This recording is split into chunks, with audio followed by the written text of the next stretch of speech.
આજનું આપણે સેશન જે છે એ સ્ટાર્ટ કરીએ છોકરાઓ. પૃથ્વી સર કેમેસ્ટ્રી યુટ્યુબ ચેનલમાં તમારા બધાનું સ્વાગત છે. આજે આપણે એમસીક્યુમાં પૂછાય એવો અને થિયરીમાં પૂછાય એવો એક નાનકડો ટોપિક જે છે એ પહેલાં શીખશું, જેને આપણે નામ આપવું છે છોકરાઓ ધાતુ કાર્બોનિલ. જો આ એમસીક્યુની અંદર પૂછાવાની શક્યતા વધારે, અને પછી આના જેવો જેવો બીજો હજુ પણ એક સરસ મજાનો ટોપિક આજે શીખવાનો છે, એ પણ એમસીક્યુ માટે, જેને શું કહેવાનું છે? સંકીર્ણ સંયોજનોની ઉપયોગિતા. સંકીર્ણ સંયોજનોની ઉપયોગિતા જે છે એની ચર્ચા કરશું. એક એક પોઈન્ટ આપણે વ્યવસ્થિત રીતે નોખો પાડશું અને સમજવાનો છે. પણ આજનું સેશન સ્ટાર્ટ કરતાં પહેલાં વિડીયોને લાઈક કરી નાખજો, નાનકડી એવી સરસ મજાની કોમેન્ટ કરી નાખજો. રેડી? તો ધાતુ કાર્બોનિલથી સ્ટાર્ટ કરીએ છોકરાઓ. ચાલો, તો પહેલાં આપણે અહીંયા દર્શાવવું છે કાર્બોનિલ. ચાલો આખું લખીએ, ધાતુ કાર્બોનિલ.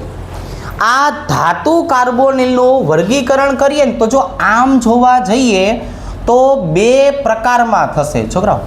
આમ જોવા જઈએ તો ધાતુ કાર્બોનિલનું વર્ગીકરણ બે પ્રકારમાં થશે. કયા કયા બે પ્રકાર હોય સમજાવું છું. એક આવશે છોકરાઓ ટર્મિનલ કાર્બોનિલ, અને બીજા નંબરે છોકરાઓ આવવાનું છે કીટોનિક અથવા બ્રિજિંગ. જો બે પ્રકારના નામ આપવામાં આવશે. એક આપણે નામ લખશું કીટોનિક, અથવા બીજું નામ લખશું આપણે બ્રિજિંગ. બ્રિજ એટલે જોડવાનું કામ કરશે. હવે તો કે આજે આપણે ટર્મિનલની વાત કરી ને છોકરાઓ, એના પાછા બીજા નાના નાના ઘણા બધા પ્રકાર આવશે. એમાંનો જે પહેલો પ્રકાર છે એને બોલવાનું છે સાદા કાર્બોનિલ. જો ભાઈ પેલું જે આવશે એ કયું આવશે? સાદા કાર્બોનિલ, જેમાં કોઈ વધારાની સમજૂતી આપવાની જરૂર નથી. એના પછીની જો વાત કરીએ તો એના પછી શું સમજાવશું? તો કે એના પછી આપણે સમજાવશું અક્ષીય અને વિષુવવૃત્તીય. જો એના પછી આ આવશે, આને એક્સિયલ અને ઇક્વેટોરિયલ કહેવાય. થોડીક વાર પછી ડિટેલમાં સમજાવું. અને એના કરતાં પાછા આગળ જઈએ એટલે હજુ પણ એક ત્રીજો પ્રકાર આવશે, અને એને છોકરાઓ બોલવાનું છે સ્ટેગર્ડ અને ઇક્લિપ્સ્ડ. અને પછી કોણ આવશે છોકરાઓ? સ્ટેગર્ડ અને ઇક્લિપ્સ તરીકે દર્શાવવામાં આવે છે. તો જો આ ટર્મિનલ કાર્બોનિલના ત્રણ પ્રકાર કીધા, કીટોનિક પોતે સ્વતંત્ર છે, એની ચર્ચા આપણે થોડીક વારમાં કરીએ. હવે તો કે હવે જો આપણે આ પહેલું ઉદાહરણ છે ને એને સ્ટાર્ટ કરીએ. પહેલા ઉદાહરણમાં આપણે શેની વાત કરી છે? તો કે ભાઈ સાદા, હું વચ્ચે શબ્દો ઉમેરું છું, ટર્મિનલ કાર્બોનિલ. હવે સાંભળો છોકરાઓ, અહીંયા જે મેં શબ્દ વાપર્યો ને ટર્મિનલ, ટર્મિનલનો મતલબ થાય છેડો. કોઈ પણ જગ્યાએ છેડો આવી જતો હોય એને ટર્મિનલ કહેવાય, અને વચ્ચેથી હાંધા થતા હોય ને હાંધા, તો એને બોલવામાં આવે છે જંક્શન. તો બે પ્રકારના ઘટકોની આપણે વાત કરશું. કયા કયા? તો કે ટર્મિનલ એટલે કે જે છેડો આવેલો છે, અને જંક્શન એટલે કે જ્યાં હાંધામેળ થતો હોય ને તે. તો આનો મતલબ આવો થયો. આજે મેં લખ્યું છે ને સાદા ટર્મિનલ કાર્બોનિલ, એનું એક સરસ મજાનું ઉદાહરણ છે. સાંભળો, સરસ મજાનું ઉદાહરણ છે. કયું? NiCO4. ચાલો ભાઈ, NiCO4. આનું નામ આપણને બધાને આવડે છે. શું નામ લખશું આપણે? Tetra carbonyl nickel 0. જો આવી રીતે છોકરાઓ આ બધાની ઓક્સિડેશન અવસ્થા 0 હશે.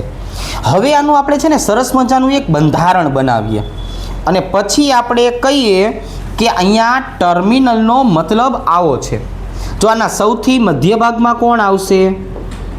તો કે નિકલ. આને ઇલેક્ટ્રોનનું દાન કોણ કરશે? તો કે ભાઈ ઇલેક્ટ્રોનનું દાન કરશે કાર્બોનિલ. કઈ રીતે ઇલેક્ટ્રોનનું દાન કરશે છોકરાઓ? તો કે જો આવી રીતે સાંભળજો. સી ટ્રિપલ બંધ O, આવી રીતે સી ટ્રિપલ બંધ O, સી ટ્રિપલ બંધ O, સી ટ્રિપલ બંધ O. જો આવી રીતે છોકરાઓ એકદમ સરસ રીતે આજે આવી ગયું ને, આ જો એકદમ સરસ રીતે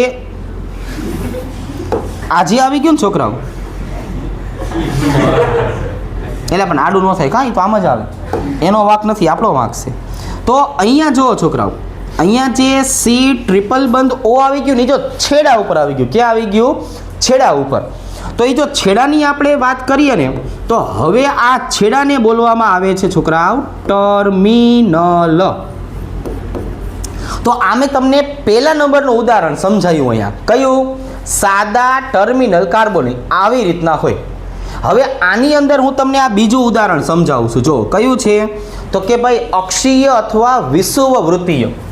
આ બીજા નંબરને સમજાવવા માટે થઈને આવી રીતે દર્શાવશું. જો અક્ષીય અથવા તો વિષુવવૃત્તીય. હવે આનો મતલબ શું થાય?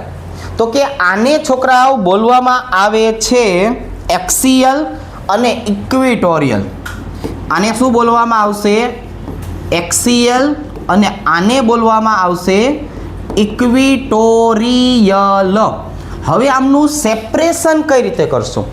તો જો સેપરેશન આવી રીતે, લિગેન્ડ્સ, મેટલ અને લિગેન્ડ્સ આમની વચ્ચે 180 નો ખૂણો દેખાઈ જાય તો એ હંમેશા એક્સિયલ હોય, ટ્રાન્સપોઝિશન જેને કહેવાય. અને ઇક્વિટોરિયલનો મતલબ લિગેન્ડ્સ, મેટલ અને લિગેન્ડ્સ 120ના ખૂણે ગોઠવણી પામે તો એને ઇક્વિટોરિયલ કહેવાય. આનું કોઈ ઉદાહરણ છે? તો કે હન. કયું છે ભાઈ? તો કે FeCO5. જો આનું ઉદાહરણ આ છે FeCO5. નામ આવડશે? તો કે હા. કઈ રીતે? તો કે ભાઈ તમારે લખવાનું છે એટલે પેન્ટાકાર્બોનિલ, પેન્ટાકાર્બોનિલ આયર્ન, પેન્ટાકાર્બોનિલ આયર્ન 0. આવી રીતે. હવે આનું બંધારણ જે છે ને એ બનાવીએ. જો સમજાવો. અહીંયા Fe એકદમ સરસ રીતે મધ્યમાં છે. ઉપલા માળેથી અને નીચલા માળેથી કોણ આવે છે છોકરાઓ? તો કે ભાઈ આ બે જગ્યાએથી આપણે કોને બોલાવવાની વાત છે? તો કે ભાઈ કાર્બોનિલને. જો આમ ટ્રિપલ બંધથી. ગોળીબાર ન કરો. જો આવી રીતે આમ. હવે તો કે આ જે વાદળી કલરનો છોકરાઓ ભાગ રહ્યો ને, વાદળી કલરનો, એ વાદળી કલરનો જે ભાગ છે ને એ એક્સિયલ કહેવાય. કારણ કે કાર્બોનિલ, Fe અને કાર્બોનિલનો ખૂણો જો કયો ખૂણો આવ્યો છોકરાઓ? 180.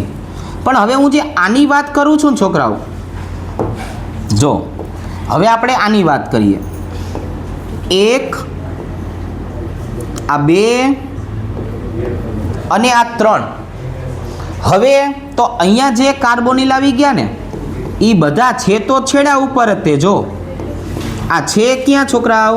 તો કે ભાઈ છે તો છેડા ઉપર જ, પણ એમની ગોઠવણી 120ના ખૂણે છે. કાર્બોનિલ, Fe અને કાર્બોનિલ. રેડી? તો આને બોલશું ઇક્વિટોરિયલ. હવે આપણે બે જે છે એના નામ લખી નાખીએ. જો આ વાદળી કલરનાને શું નામ આપવાનું છે? તો કે વાદળી કલરને નામ આપવાનું છે એક્સિયલ કાર્બોનિલ. અને આ જે લાલ કલરનું છે એને શું નામ આપવાનું છે? એને નામ આપવાનું છે ઇક્વિટોરિયલ કાર્બોનિલ. બરાબર? એને શું નામ આપવાનું છે? ઇક્વિટોરિયલ કાર્બોનિલ. તો આવી રીતે પહેલો અને બીજો પ્રકાર જે છે એ સમજાવ્યો. હવે આ સ્ટેગર્ડ અને ઇક્લિપ્સ અને કિટોનિક વાળો ભાગ જે છે એ સમજાવું છું. રેડી? ચલો આટલી વસ્તુ જે છે પહેલાં લખી નાખવાનો. ઓકે, ચાલો હવે ત્રીજા નંબરની છોકરાઓ વાત કરી નાખવાની છે આપણે એકદમ સરસ દાંત કાઢીને. તો ત્રીજા નંબરે કોણ આવે છે? તો કે ભાઈ ત્રીજા નંબરે આવે છે સ્ટેગર્ડ અને ઇક્લિપ્સ્ડ પ્રકારના કાર્બોનિલ.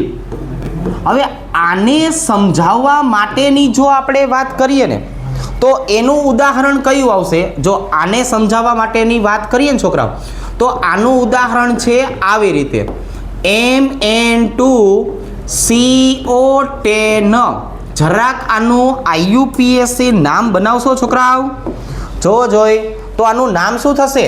10 વખત આવેલું છે, તો 10 વખત આવેલું હોય તો આને શું કહેવાય? Deca carbonyl. આને શું કહેવાય છોકરાઓ?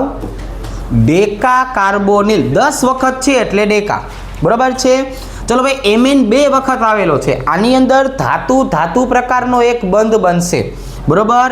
તો અહીંયા લખશું આપણે છોકરાઓ ડાયમેંગેનીઝ. યાદ આવી ગયો? ચાલો, તો ડેકા કાર્બોનિલ ડાયમેંગેનીઝ 0. તો એ જે ધાતુ અને ધાતુ પ્રકારનો જે બંધ આવે છે ને એને આપણે ડેલ્ટા બંધ તરીકે ઓળખાવશું.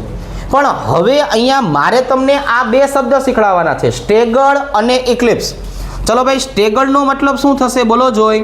તો કે આ જે સ્ટેગર્ડ શબ્દ લખ્યો ને છોકરાઓ, આનો મતલબ થશે વિરુદ્ધ, એન્ટી અથવા સામે, આવી રીતે. અને જે ઇક્લિપ્સ આપણે શબ્દ વાપરીએ છીએ ને છોકરાઓ, ઇક્લિપ્સ, એનો મતલબ થશે સંતાયેલું. જો આવી રીતે. હવે આપણે આ વસ્તુને આમ સમજાવશું કે ભાઈ એકબીજાની એક્ઝેક્ટલી પાછળ આવેલા જે બે ઘટકો હોય, જો આ આમ છે, પણ હું જો આવી રીતે દર્શાવું તો આ બંને પંજા એકબીજાની એક્ઝેક્ટલી પાછળ આવેલા છે. તો આ જે ભાગ રહ્યો આને બોલાય ઇક્લિપ્સ. શું બોલાય? ઇક્લિપ્સ. પણ હું જેવું આમ હળવે કરીને થોડુંક એવું કોણાવર્તન આપી દઉં ને તો હવે મને બે ખૂણા દેખાશો. દેખાય છે? આ બે ખૂણા જો આવી રીતે. અહીંયા જે છે એ શું થયું છોકરાઓ? એકબીજાની પાછળ સંતાઈ ગયા છે. હવે મેં જેવું થોડુંક એવું કોણાવર્તન આપ્યું તો બે ખૂણા દેખાય છે. આને સ્ટેગર્ડ બોલશું આપણે. શું બોલશું? સ્ટેગર્ડ. તો હવે આનું બંધારણ કઈ રીતનું હોય ને એ પહેલાં આપણે જોઈએ. જો આવી રીતે છોકરાઓ સાંભળજો. Mn અને અહીંયા આવી જશે Mn. તો આ બંને Mn અને Mn વચ્ચે એક બંધ આવે છે. આ બંધ પહેલી જ વખત આવ્યો છે. ધાતુ વચ્ચેના બંધને બોલવામાં આવે છે ડેલ્ટા બંધ. શું બોલવામાં આવે છે? ડેલ્ટા. આ ઠળિયાનો ઠ દેખાય છે, પણ આને કહેવાય શું? આને કહેવાય ડેલ્ટા. શું કહેવાય છોકરાઓ? ડેલ્ટા તરીકે ઓળખાય. હવે અહીંયા તમે જો કાર્બોનિલ કેટલા આવેલા છે? તો કે જો હું કાર્બોનિલની વાત કરું તો આવી રીતે આવેલા છે કે ભાઈ અહીંની જો આપણે વાત કરીએ તો એક બંધારણ હું આવી રીતે દર્શાવી દઉં. એ આવી રીતે જો. હવે અહીંથી ઇલેક્ટ્રોનનું દાન કરશે એક કાર્બોનિલ, અહીંથી બીજું, અહીંથી ત્રીજું અને અહીંથી ચોથું. જો આવી રીતે. હવે તો કે એક કાર્બોનિલ જે છે એ આમ બારોબારથી દાન કરશે. એ આવી રીતે. હવે આની જો આપણે વાત કરીએ તો ફરીથી અહીંયા બંધારણ આપણે આવી રીતે દર્શાવશું. જો એ આવી રીતના આમ. હવે એક કાર્બોનિલ અહીંથી આવશે, એક કાર્બોનિલ અહીંથી આવશે, એક કાર્બોનિલ અહીંથી અને એક આવશે આમ બારોબાર. રેડી? ચાલો. તો હવે આપણે આની વાત કરીએ છોકરાઓ, તો અહીંયા જો C ટ્રિપલ બંધ O, C ટ્રિપલ બંધ O, C ટ્રિપલ બંધ O, C ટ્રિપલ બંધ O અને C ટ્રિપલ બંધ O. સેમ ટુ સેમ અહીંયા C ટ્રિપલ બંધ O, C ટ્રિપલ બંધ O, C ટ્રિપલ બંધ O અને C ટ્રિપલ બંધ O અને 10મું આવશે અહીંયા. જો આમ. હવે આજે મેં બે બંધારણ દોર્યા ને એ કેવા છે? 2D બંધારણ કહેવાય. કેવા કહેવાય છોકરાઓ? 2D. એટલે હવે આ તમે આ બાજુથી જોવો તો આ ચોરસની પાછળ આ ચોરસ ઢંકાયેલું છે, એટલે આ ઢંકાયેલું બંધારણ જે મેં અત્યારે દર્શાવ્યું છે ને આવડું, આને બોલવામાં આવશે છોકરાઓ ઇક્લિપ્સ. શું બોલવામાં આવશે? આને ઇક્લિપ્સ્ડ બંધારણ જે છે એના તરીકે દર્શાવી શકાય. શેના તરીકે? ઇક્લિપ્સ. હવે આમાંથી જો મારે સ્ટેગળ બનાવવું હોય તો આને એમનું એમ રાખવાનું છે, પણ આ જે વાહેલો ભાગ છે કે નહીં એનું ચોરસને આમ ફેરવી નાખવાનું છે. આનો આ ખૂણો ક્યાં આવી જવો જોઈએ? આ જગ્યાએ. એટલે તમે આ પાછળના ભાગને આમ કોણાવર્તન આપી દો એટલે એનું રૂપાંતરણ શેમાં થઈ જાય છોકરાઓ? સ્ટેગળમાં થઈ જાય. શેમાં થઈ જાય? સ્ટેગળમાં. તો સંતાયેલું હોય તો ઇક્લિપ્સ, તમે સેજ એટલું ફેરવી નાખો તો શું બની જવાનું છે? તો બની જશે સ્ટેગળ. સ્ટેગળ બંધારણ આપણે દર્શાવતા નથી. હવે તો કે ઓલો જે નવો પ્રકાર હતો ને છોકરાઓ એની વાત કરીએ. એને બોલશું આપણે કીટોનિક, અથવા નામ હતું એનું છોકરાઓ બ્રિજિંગ કાર્બોનિલ. હવે આને સમજાવવા માટે થઈને આપણી પાસે બે પ્રકારના ઉદાહરણ છે, પછી એમાં હું એકને લઈને સમજાવીશ. રેડી? જો આવી રીતે Fe3CO12 વખત આ, અને એક ઉદાહરણ આવશે છોકરાઓ આવી રીતે Fe2CO8 CO8 વખત. જો આવી રીતે. તો હવે આપણે આનું IUPAC નામ લખીએ અને એનું બંધારણ પણ સમજાવીએ. ચાલો ભાઈ, 8 વખત છે, શું લખાય? ઓક્ટા કાર્બોનિલ ડાય આયર્ન. 2 વખત છે એટલે આપણે લખશું ડાય આયર્ન 0. હવે આનું બંધારણ છે ને એ વ્યવસ્થિત રીતે જોઈએ. ચાલો ભાઈ, હવે આનું બંધારણ આપણે જોવું છે. કઈ રીતે? તો કે અહીંયા કોણ આવેલું છે? તો કે જો Fe અને Fe વચ્ચે એક સરસ મજાનો બંધ બનશે, એને ડેલ્ટા બંધ કહેવાય. કયો બંધ કહેવાય છોકરાઓ? એને ડેલ્ટા બંધ તરીકે ઓળખાવી શકાય.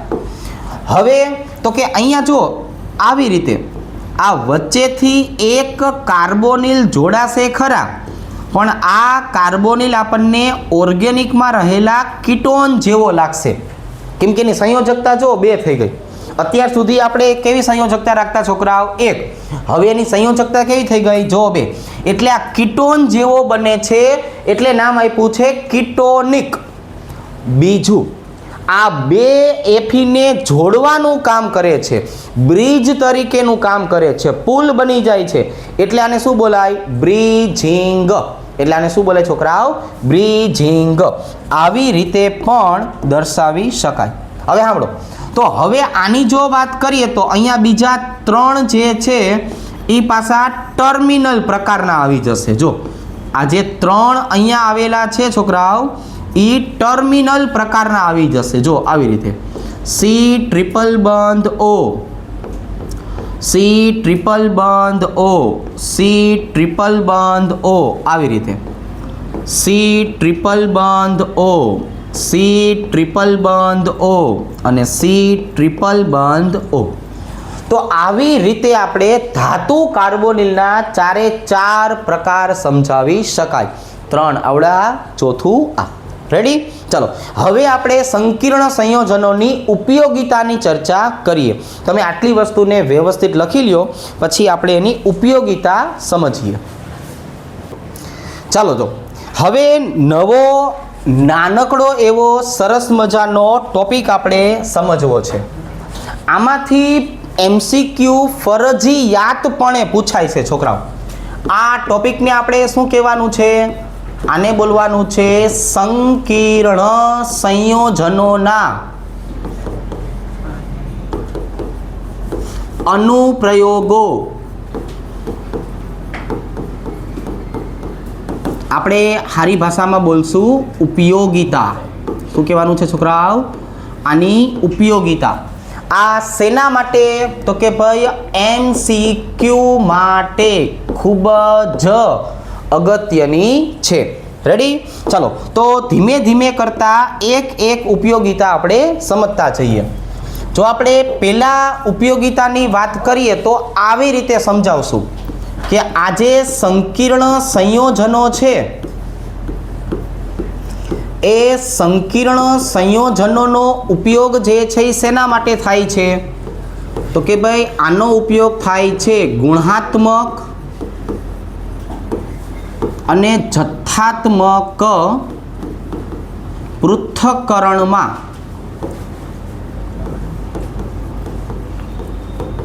આ ગુણાત્મક અને જથ્થાત્મક પૃથ્થકરણનો મતલબ થશે છોકરાઓ ટાઇટ્રેશન પ્રક્રિયા, જે તમને હવે પ્રેક્ટિકલમાં કરાવશે ને એ ટાઇટ્રેશન પ્રક્રિયા જે છે એના તરીકે આને દર્શાવવામાં આવે છે. એટલે કોઈ પણ ઘટકનું આપણે કદમાપક પૃથ્થકરણ કરીએ તો એમાંથી એનું પ્રમાણ જાણી શકાય. જે આપણે ઓલા તટસ્થીકરણની પ્રક્રિયામાં કહેતા હતા ને, આપણે તટસ્થીકરણની પ્રક્રિયા કોઈ પણ કરવી હોય તો આપણે કયું સૂત્ર વાપરતા હતા? તો કે ભાઈ તટસ્થીકરણની વાત કરીએ તો આવું સૂત્ર આપણે વાપરતા, N1V1 બરાબર N2V2. જો આવી રીતે. તો આવા ગુણાત્મક પૃથ્થકરણ માટે થઈને સંકીર્ણ સંયોજનો ઉપયોગી છે. પણ એમાં કયા ઘટકો ખાસ કરીને ઉપયોગી છે? તો પહેલા નંબરની જો આપણે વાત કરીએ છોકરાઓ તો એ EDTA છે. પહેલા નંબરની જો આપણે વાત કરીએ તો એ કોણ છે? EDTA, ethylene diamine tetra acetate. આ કોના માટે વધારે ઉપયોગી છે? તો કે કેલ્શિયમ +2 અને મેગ્નેશિયમ +2 માટે વધારે ઉપયોગી છે. આ ખરેખર ક્યાં આવેલો હોય છોકરાઓ? તો કે આ બંને ખરેખર કઠિન પાણી જે છે એમાં આવેલા હોય. આ કઠિન પાણી લખ્યું છે કે કઠિન પાણી લખ્યું છે? ચાલો સુધારવામાં આવશે. તો એનો મતલબ એવો થયો કે ભાઈ હવે આની જો વાત કરીએ તો આ શેમાં વાપરશું છોકરાઓ આપણે? તો કે કઠિન પાણીને નરમ બનાવવા. કઈ રીતે? તો કે ભાઈ આની આપણે પ્રક્રિયા છે ને આવી રીતે કરશું. જો આ માની લો કે કેલ્શિયમ +2 પાણીના નમૂનામાં આવેલું છે, તો આપણે આની અંદર ઉમેરો કોનો કરશું ખબર છે? Na2EDTA નો. આપણે સોડિયમ વાળો EDTA નો ક્ષાર લઈશું, ડાય સોડિયમ ક્ષાર કહેવાય. અને હવે આની અંદર વિસ્થાપન પ્રક્રિયા થશે. સાંભળો, કઈ પ્રક્રિયા થશે? વિસ્થાપન પ્રક્રિયા થાય. એટલે કેલ્શિયમ જે છે એ EDTA સાથે જોડાઈ જાય અને સોડિયમ જે છે એ છૂટો પડી જાય. આને CaEDTA કોમ્પ્લેક્સ કહેવાય. શું કહેવાય? CaEDTA complex. અને અહીંયા 2 અણુ સોડિયમ છૂટા પડે. પણ પાણીમાં રહેલો કેલ્શિયમ અથવા પાણીમાં રહેલો મેગ્નેશિયમ આ EDTA સાથે જોડાઈ જશે, એનું સંકીર્ણ બની જશે, જેથી હવે આપણને નડશે નહીં. હવે જો બીજું ઉદાહરણ જોઈએ. આવી જ રીતે બીજો ઉપયોગ થાય છે DMG નો. આનો મતલબ શું થાય છોકરાઓ? આનો મતલબ થાય ડાયમિથાઇલ ગ્લાયોક્સાઇમ. આ કોના માટે સ્પેશિયલ વાપરવામાં આવે છે? તો કે આ નિકલ +2 માટે સ્પેશિયલ વાપરવામાં આવે છે. જો નિકલ +2 આવેલો હોય તો DMG ના કારણે આપણને આની અંદર આછા ગુલાબી અથવા ઘેરા લાલ રંગના અવક્ષેપ મળશે. ઘેરા લાલ રંગના શું થશે છોકરાઓ? તો કે ભાઈ અવક્ષેપ આપણને અહીંયા જોવા મળશે આવી રીતના. હવે આ DMG નું બંધારણ કેવું હોય એ હું તમને સમજાવું. DMG જે છે એ કોણ છે છોકરાઓ? તો કે ભાઈ આપણે DMG ની વાત કરીએ ને તો એ દ્વિદંતીય લિગેન્ડ્સ છે. કોણ છે છોકરાઓ? એક જ મિનિટ. આ દ્વિદંતીય લિગેન્ડ્સ તરીકે ઓળખાશે. વચ્ચે વચ્ચે ના બોલો. અહીંયા જુઓ છોકરાઓ, તો હવે આપણે આમની વાત કરીએ તો અહીંયા આપણે નાઇટ્રોજનને ડબલ બંધથી દર્શાવી દઈશું. અહીંયા આવી જશે OH, બરાબર? અહીંયા આવી જશે છોકરાઓ OH. જો આવી રીતે. એવી જ રીતે અહીંયા આપણને ફરીથી બીજું ઉદાહરણ જે છે એ ડીએમજીનું આવી રીતે જોવા મળશે. જો આમ આવી રીતે અહીંયા નીચે આવી જશે OH, આ બાજુએ આવી જશે CH3. જો હવે આ નાઇટ્રોજન જે રહ્યા એ ચારે ચાર ખૂણામાંથી ઇલેક્ટ્રોનનું દાન કરશે અને જે નિકલ +2 સાથે જોડાશે અને આવું સરસ મજાનું નિકલ અને ડીએમજીનું સંકીર્ણ સંયોજન બનાવશે. આ સંકીર્ણ સંયોજનના કારણે શું થશે છોકરાઓ? નિકલ તરત જ ઘેરા લાલ અથવા આછા ગુલાબી રંગના અવક્ષેપ આપશે. આમના સિવાયના પણ બે ઉદાહરણ છે છોકરાઓ. આમના સિવાયના પણ બે ઉદાહરણ કયા છે? તો કે એક છે આલ્ફા નાઇટ્રોસો બીટા નેફથોલ. ઘડીક અહીંયા ભણવાનું કામ કરો, વચ્ચે વચ્ચે બોલ ના કરો. હવે જો આલ્ફા નાઇટ્રોસો બીટા નેફથોલ, આની જો વાત કરીએ ને તો આ પણ દ્વિદંતીય છે. જો સાંભળો, આ પણ કેવો છે? દ્વિદંતીય. હવે આના આપણે ઉદાહરણની જો વાત કરીએ છોકરાઓ તો આવી રીતે દર્શાવે. જો અહીંયા NO આવશે, અહીંયા OH આવશે. જો એક આવી રીતનું બંધારણ છે અને હજુ પણ એક ચોથું નામ આવશે છોકરાઓ, જેને ક્યુપ્રોન તરીકે ઓળખશું. આ ક્યુપ્રોન પણ દ્વિદંતીય છે. કઈ રીતનું બંધારણ સમજાવું. જો આવી રીતે અહીંયા આપણી પાસે બેન્ઝીન ચક્ર આવેલું છે. અહીંયા આવી જશે કાર્બન, ડબલ બંધ નાઇટ્રોજન, OH, અહીંયા આવી જશે CH, OH અને અહીંયા આવી જશે પાછું બેન્ઝીન ચક્ર. તો આ ક્યુપ્રોન, આલ્ફા નાઇટ્રોસો, બીટા નેફથોલ, EDTA અને DMG, આ ચાર ઘટકોનો મેઇન ઉપયોગ શું છે છોકરાઓ? તો કે આવી ટાઇટ્રેશન પ્રક્રિયા કરવાની વાત કરીએ તો આ ટાઇટ્રેશન પ્રક્રિયામાં આવશે. એક વખત ફરીથી ટાઇટ્રેશન પ્રક્રિયાને ગુજરાતીમાં ગુણાત્મક અથવા જથ્થાત્મક પૃથ્થકરણ કહેવાય. આની અંદર છોકરાઓ ચાર શબ્દ યાદ રાખશું આપણે. એક આવશે EDTA, એક આવશે DMG, એક આવશે આલ્ફા નાઇટ્રોસો બીટા નેફથોલ અને એના પછી આવશે ક્યુપ્રોન. MCQમાં આવા શબ્દ આપણા કાને પડેલા હોવા જોઈએ જ. રેડી? ચલો એક વખત આના ઉપર ઉડતી નજર નાખો, પછી વધારાની માહિતી આપો. હવે છોકરા આપણે આના બીજા ઉપયોગ જે છે એની વાત કરીએ. એ આપણને કઈ રીતે MCQમાં પૂછાય છે એ જુઓ. હવે આવશે છોકરાઓ ખનિજ જે છે એ ખનિજમાંથી શુદ્ધ ધાતુ મેળવવા માટેની રીત. શુદ્ધ ધાતુ મેળવવા માટે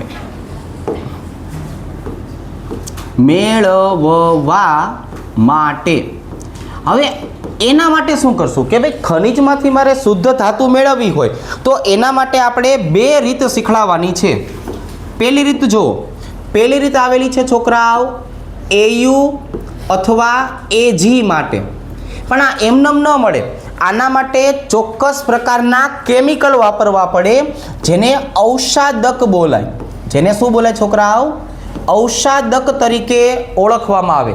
આ ઔષાદક એટલે શું? ખેંચી લેવાનું કામ કરે. તો AU ની વાત કરીએ છોકરાઓ તો AU માટેનો ઔષાદક છે KCN, પોટેશિયમ સાયનાઇડ.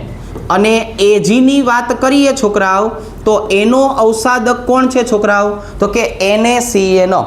તો આ બંને આ ધાતુ માટે જે છે એ કામ કરશે. કઈ રીતે કામ કરશે? સમીકરણ લખીને સમજાવું છું. જો અહીંયા આપણે ઉદાહરણ આપીને સમજાવીએ. અહીંયા મારી પાસે ઓરમ આવેલું છે ખનિજની અંદર. હું ખનિજ લખું છું એનો મતલબ થાય અશુદ્ધ સ્વરૂપ. શું મતલબ થાય? અશુદ્ધ સ્વરૂપ. આની છોકરાઓ આપણે પ્રક્રિયા કરવાની છે KCN સાથે. બરાબર? અને કોની હાજરીમાં? તો કે ભાઈ હવાની હાજરીમાં ઓક્સિજન સાથે. એટલે આમાં એક સરસ મજાનું સંકીર્ણ બનશે AU Cn2-1 બરાબર પોટેશિયમ આયન તરીકે જોડાયેલો હોય છે. અત્યારે હું સંતુલિત અવસ્થામાં દર્શાવતો નથી, ખાલી જાણકારી માટે. તો અહીંયા આપણને જો એક આ સરસ મજાનું સંકીર્ણ મળ્યું. આ સંકીર્ણનું નામ શું થાય બોલો જોઈ? ડાયસાયનાઇડો ઓરેટ 1 આયન. પણ હવે આ ખનિજની અંદર ગયો કે નહીં છોકરાઓ, એટલે એનું શુદ્ધિકરણ થયું હોય. શું થયું હોય? શુદ્ધિકરણ. પણ આ તો આપણને જે છે એ માધ્યમ તરીકે મળ્યું. આપણે હવે ઓરમને શુદ્ધ ધાતુ અવસ્થામાં પાછો લાવવો છે. જો તમારે આને છોકરાઓ ધાતુ અવસ્થામાં પાછો લાવવો હોય તો આનું પ્રક્રિયા કરાવવાની છે વિસ્થાપક સાથે. વિસ્થાપક એટલે કોણ ખબર છે? અદલા બદલી કરનાર. વિસ્થાપકનો મતલબ શું થાય? અદલા બદલી થાય. મતલબ કે ઝીંક અંદર આવી જાય, ઓરમને બહાર કાઢશે, અને ઓરમને બહાર કાઢશે એટલે આવું સંકીર્ણ સંયોજન આનું બની જશે. ઝીંક Cn 4 વખત -2. અહીંયા મને મળી ગયું છોકરાઓ Au શુદ્ધ અવસ્થામાં. કેવું મળી ગયું છોકરાઓ? શુદ્ધ અવસ્થામાં. આની બદલે મારે સિલ્વરનું શુદ્ધિકરણ કરવું હોત તો તમારે ખાલી એક જ જગ્યાએ ફેરફાર કરવાનો. જો તમારે સિલ્વર જોતું હોય ને તો KCN ની બદલે NaCN લખવાનું. તમે NaCN વાપરશો એટલે ઓટોમેટિક આપણને કયા સ્વરૂપે મળશે? તો કે આપણને આવી રીતે શુદ્ધ અવસ્થામાં મળશે. પહેલાં એનું માધ્યમ બનશે, માધ્યમમાંથી ઝીંક નાખશું એટલે ઓરમ છૂટું પડશે. તો તમારે આ બે શબ્દ યાદ રાખવાના છે, ઓરમ અને સિલ્વર માટેના ઔષાદક. આના માટે KCN, આના માટે NaCN. આવી જ રીતે નિકલને પણ શુદ્ધ કરવાની રીત હોય છે. જો એની વાત કરીએ, તમે એનઆઈની વાત કરો તો એનઆઈ આપણી પાસે કયા સ્વરૂપે છે? ખનિજ સ્વરૂપે, અશુદ્ધ સ્વરૂપે. તો હવે જો આ ખનિજ અને અશુદ્ધની પ્રક્રિયા તમે કોની ભેગું કરશો? તો કે કાર્બોનિલ સાથે કરશો. આને બોલવામાં આવે છે બાષ્પકલા શુદ્ધિકરણ. શું બોલવામાં આવે છે? બાષ્પકલા શુદ્ધિકરણ. આનો મતલબ શું થયો ખબર છે? તમે નિકલ લીધો તો એ જો ધાતુ સ્વરૂપે હતો, પણ કાર્બોનિલ સાથે પ્રક્રિયા કરાવશો ને તેની બાષ્પ બની જશે. જે આપણે સિનર્જીક અસરમાં સમજાયું હતું ને, NiCO4. જો આપણે સિનર્જીક અસરમાં શું સમજાયું હતું? NiCO4. તો આ બાષ્પ બની ગયું હોય, અને આનું છોકરાઓ હવે પાછું આગળ ઉપર વિઘટન થાય ને, આગળ ઉપર વિઘટન, એટલે વિઘટન થઈને પછી હવે શું મળવાનું છે? તો કે અહીંયા મને મળવાનું છે NI શુદ્ધ અવસ્થામાં. અહીંયા NI કયા અવસ્થામાં મળશે છોકરાઓ? શુદ્ધ અવસ્થામાં. અને કાર્બોનિલ પાછો છૂટો પડશે. તો અહીંયા આપણે શું કર્યું? તો કે જો Au ને શુદ્ધ સ્વરૂપે મેળવવું હોય તો આ મેથડ, નિકલ ધાતુને આવી રીતે શુદ્ધ અવસ્થામાં મેળવવી હોય તો આ મેથડ. રેડી? ચાલો હવે તો કે હવે છોકરાઓ બીજો આનો ક્યાંય ઉપયોગ થાય? તો કે હા, હજુ આનો ઉપયોગ થાય છે જૈવિક પ્રણાલીમાં. જો હું આવી રીતે દર્શાવું છું, અહીંયા આનો ઉપયોગ શેમાં થાય છે? જૈવિક પ્રણાલી જે છે એ જૈવિક પ્રણાલીમાંનો ઉપયોગ થાય. કઈ રીતે સમજાવું છું? તો આના 3 ભાગમાં આનું વર્ગીકરણ કરી નાખશું. જો શું કરશું છોકરાઓ? આપણે 3 ભાગમાં આનું વર્ગીકરણ કરી નાખશું. 1, 2 અને 3 આવી રીતે. હવે અહીંયા મારે સમજાવવું છે છોકરાઓ ક્લોરોફિલ માટે. ક્લોરોફિલ ક્યાં વપરાય? પ્રકાશ સંશ્લેષણની પ્રક્રિયા. પ્રકાશ સંશ્લેષણની પ્રક્રિયા ક્લોરોફિલના કારણે થાય. બરાબર? ક્લોરોફિલ હોય એટલે બાયોલોજી વાળાને ખબર હોય, હરિત કણ કહેવાય આને.